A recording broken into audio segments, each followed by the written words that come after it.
Hi, I'm Kim Welborn, and as a body systems counselor, I want to be sure that you have the information you need in order to be able to be responsible for your own health. I like to compare your body to a wood stove. If you've ever seen a good old-fashioned wood stove, you know there are three things you have to have in order for it to work correctly. You have to have a firebox, that's where you put the spark and the fuel. You have to have a damper that allows oxygen to flow through it, and you have to have a chimney so that the waste matter can leave. Any three of those missing, and you're not going to have a wood stove that works. In your body, it's exactly the same.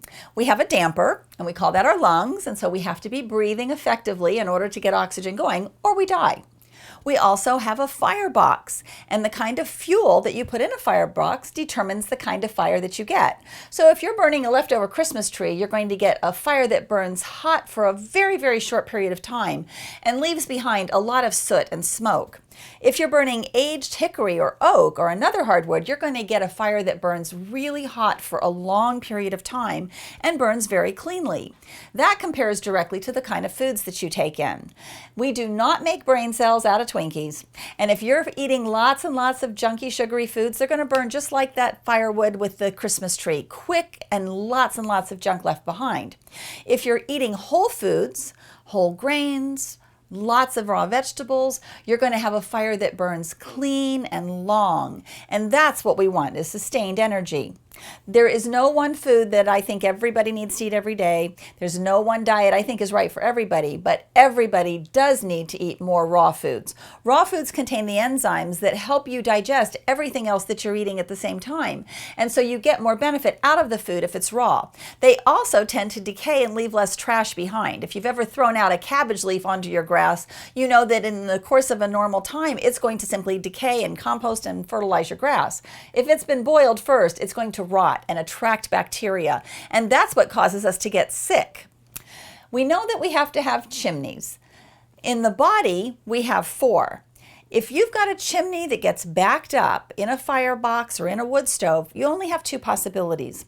If you've got a fire that's kind of smoldering and not going real well to begin with, if you plug up that chimney, the fire will simply suffocate and go out. And we would compare that to those type B people that we say never missed a day of work because they never got sick in their whole lives, and then they're diagnosed with a very short time to live. A type A person is more like a person that we would say gets sick. So if you've got a real strong fire going in that firebox and the chimney gets plugged up, you're going to have a chimney fire or an explosion. The fire is going to make sure that it creates an exit for itself. In your body, we call that getting sick because one of our chimneys gets thrown open. We'll get a fever, which burns off those debris. We'll get vomiting, a rash, or diarrhea where the body is beginning to force out things that it knows shouldn't be there, much like the smoke in that wood stove. The first chimney that you have is your colon, your large intestine. According to Harvard Medical School, normal bowel elimination is one movement for every meal that you consume, or 2 to 3 times per day. That shouldn't be a lengthy or difficult process, and that's what babies do.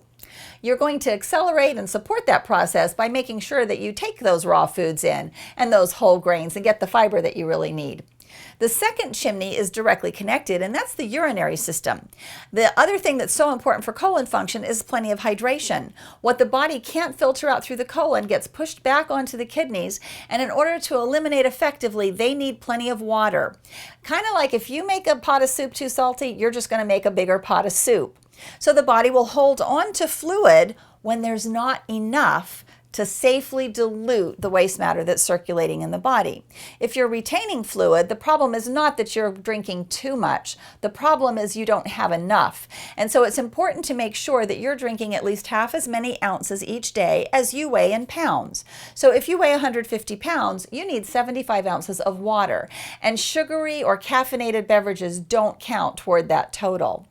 The third chimney that you have is your skin. That's the largest organ by volume, and we can support that by something called dry brushing, which is using a body brush, a loofah, or even a dry washcloth and scrubbing the body before you get into a shower, and then by making sure that the products that you're using on your skin, from your body soaps and shampoos to your laundry detergents, are not petroleum-based, which most commercial products are.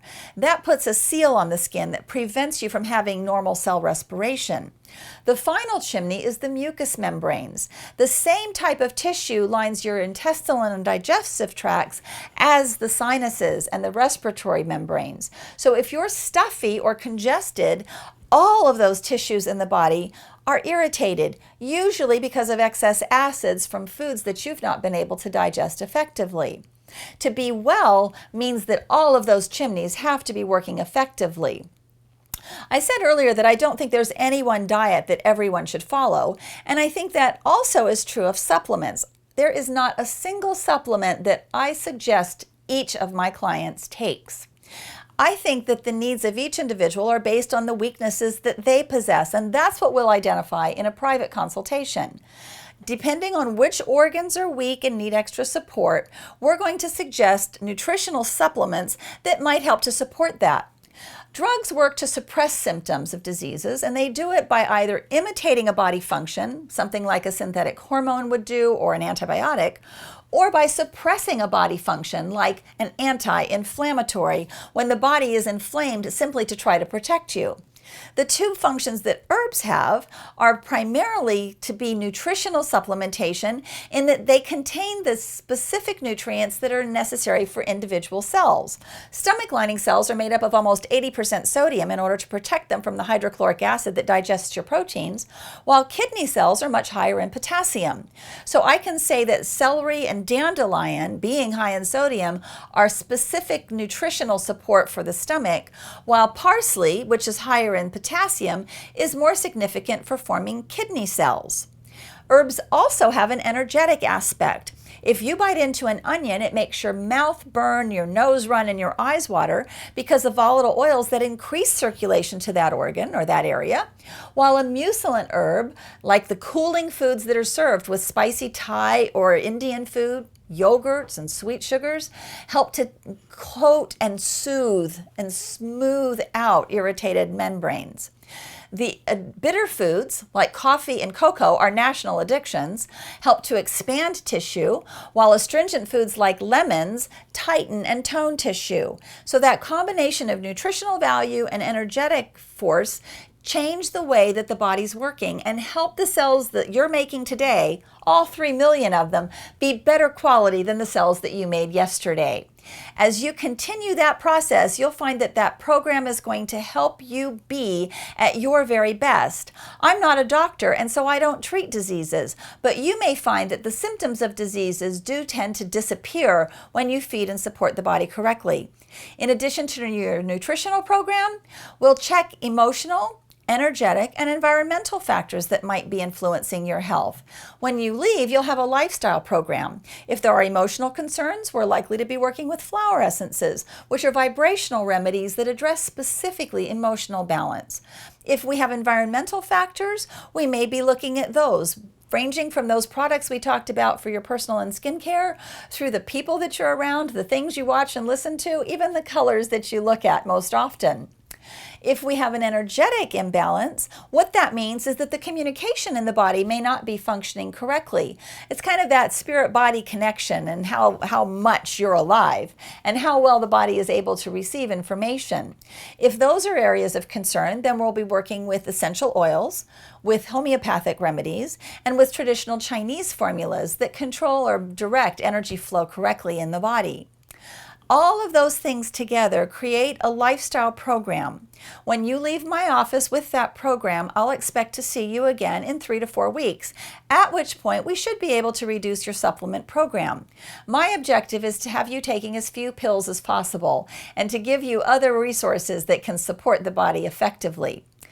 In about 6 or 8 weeks following that, most likely I'm going to see you again and adjust the program. And what we'll end up with after those 3 or 4 initial visits will be a program that's going to be your substitute for a one-a-day kind of vitamin program that fits everybody, targeted to your specific health needs and concerns. All of us have different weaknesses. All of us have different strengths. And what we want to do is put those things together in a way that allows you to be well. That's my objective as a body systems counselor, and those are the tools that I want to offer to you. Thank you for coming by. Please explore the rest of the blog and the rest of the website and let me know what more I can do to help you Be well.